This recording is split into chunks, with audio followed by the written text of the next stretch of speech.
আসসালামু আলাইকুম রহমতুল্লাহি ওবরকাতুহু। রাসূলুল্লাহ সাল্লাল্লাহু আলাইহি সাল্লাম বর্ণনা করেন, রোজাদারদের জন্য একটি জান্নাতের প্রবেশদ্বার রয়েছে, যার নাম রাইয়ান। এই রোজাদারেরা রাইয়ান দরজা দিয়ে বেহেশতে প্রবেশ করবেন। রাইয়ান দরজা দিয়ে রোজাদারেরা পরকালে বেহেশতে প্রবেশ করবেন। যারা রোজাদার ব্যক্তি, যারা রোজা রাখেন, সঠিকভাবে রোজা পালন করেন, পরকালে আল্লাহ তাআলা তাদেরকে ডাক দেবেন, কোথায় রোজাদার ব্যক্তিরা, তোমরা এসো, তোমরা এসো।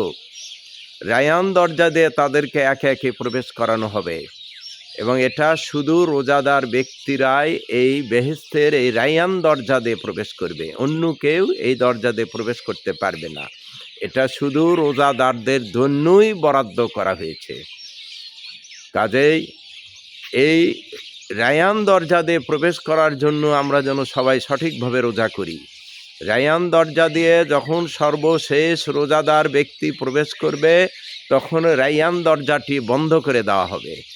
তারপরে আর দ্বিতীয় কেউ সেই দরজা দিয়ে প্রবেশ করতে পারবে না।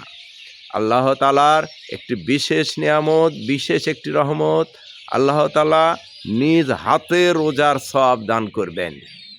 আল্লাহ তাআলা নিজ হাতে সওয়াব দান করবেন এবং নিজে আহ্বান করে বেহেশতের একটি দরজা, রাইয়ান দরজা দিয়ে বান্দাকে প্রবেশ করাবেন।